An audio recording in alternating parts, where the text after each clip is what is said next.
You're watching Spooky Noodles channel. Subscribe or be my victim. Hello guys, what is up? It's your boy Spooky Noodles, and I am here with a book review. Now, I didn't believe I could start off the year in the first 2 months reading 3 books already, but that is what I've done. I know to you guys, you're probably thinking, 3 books, that's not a lot, and you're kind of correct, but for me it is.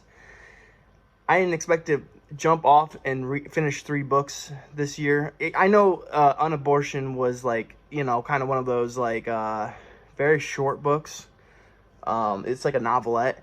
But still, I'm going to count it because Aftershock was over like 200 and something pages, almost 300, I believe. So I don't really, I think it was like 254 pages. So rounding up, it's almost 300. But yeah, I read Aftershock, I read Unabortion, and then I read this book, The Best of Intentions by Joshua MacMillan. So I'm going to read the synopsis.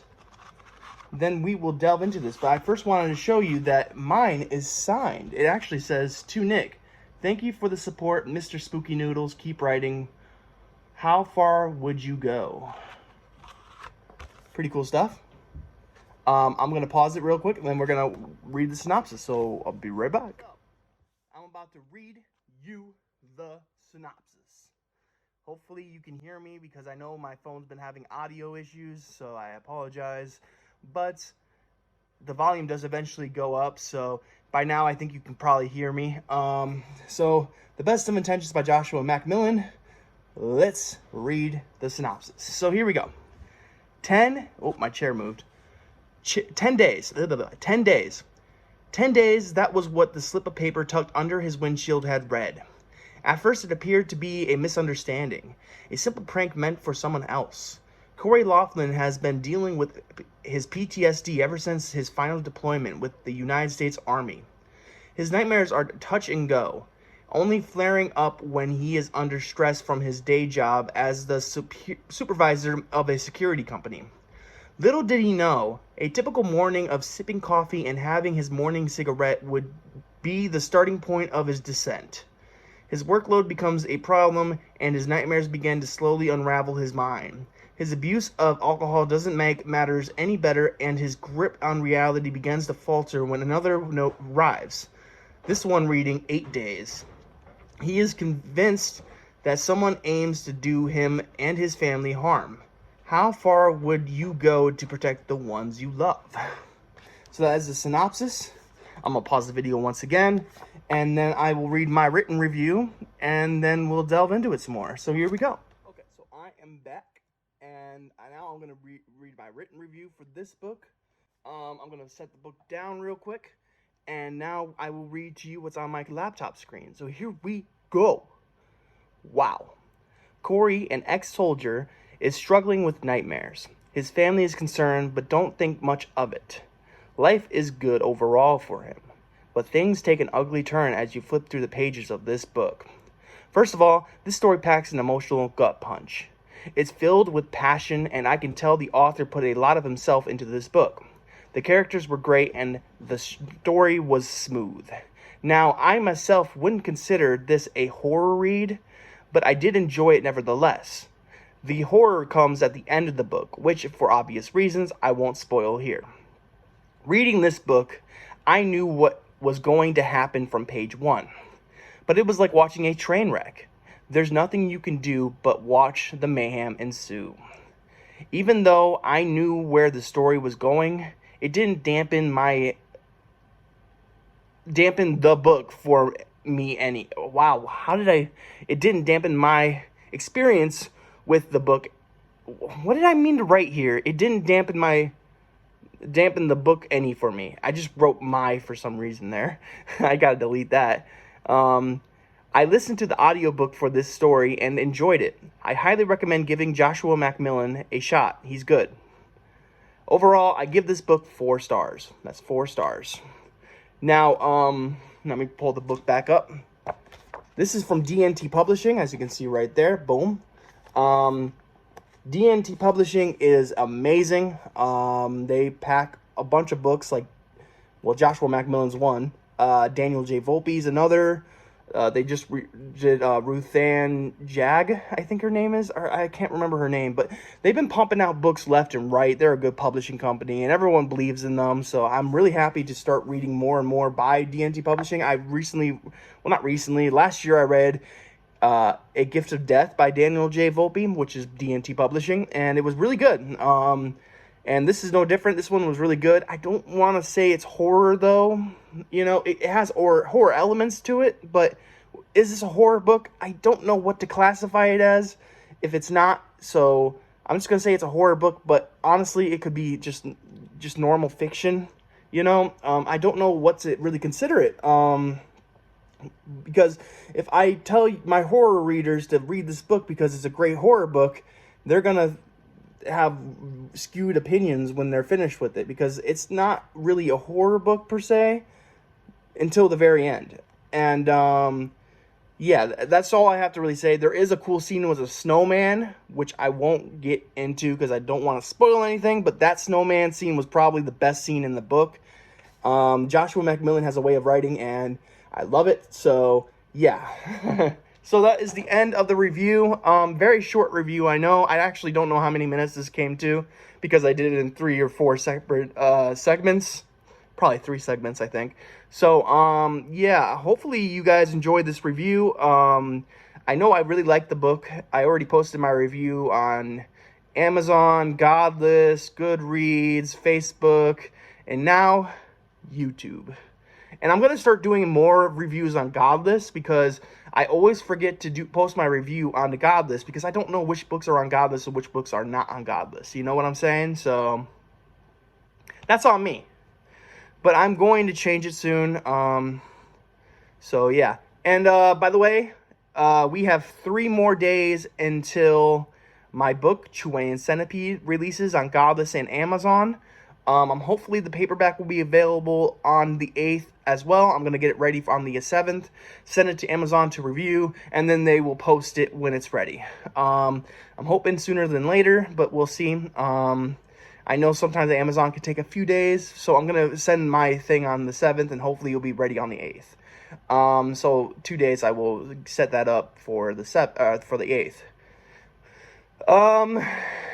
So yeah. So if you want to catch that book, go ahead and check it out. It's a novelette, so if you're not into that stuff, that's okay. It does have chapters, though, so it's really close to a novella, but it's not a novella. It's like 52 pages long, or 48 pages, 48 to 52 pages. I forget how much the official length is. I have some cool art inside it. Well, one piece of art in there. And I think I did a really good job with this novelette. Now, sure, it could use better formatting, but I'm not the best with formatting. My editor helped me format it, and I don't know, I had to help a little bit. Not saying my editor can't format, but there was some things that just didn't go through Amazon right, you know, so I had to fix them. And my proof copy, I actually have it right here. Hold on one second. My proof copy came all fucked up. So, you know, I mean, it doesn't look fucked up from the cover, but as you can see here, this part got cut off, and the pages are all at the top of the page, mostly. So, I didn't like how it turned out, and I found out what I did wrong, and I went to, there's the art right there. Very cool art. I worked really hard on this book, and hopefully you'll enjoy it. Cover design was by David Graham. Typography was done by Mothra Studio. Edited by Candice Nola. I even put printed in the United States of America, which is not true if you buy it from somewhere else in the country, but that's here nor there. I should probably fix that, but I'm not going to. And then I have the dedication, the table of contents, you know, therefore, you know, and then the first page, chapter 1, which starts at the very top of the page for some reason.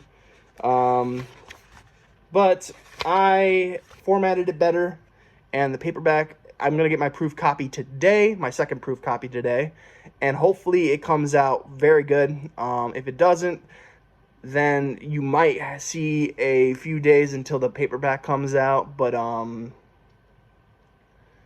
yeah, my artist, the guy who did the cover wraparound, he wrapped it around for 50 pages, and it turns out it's like 52 or 4 pages.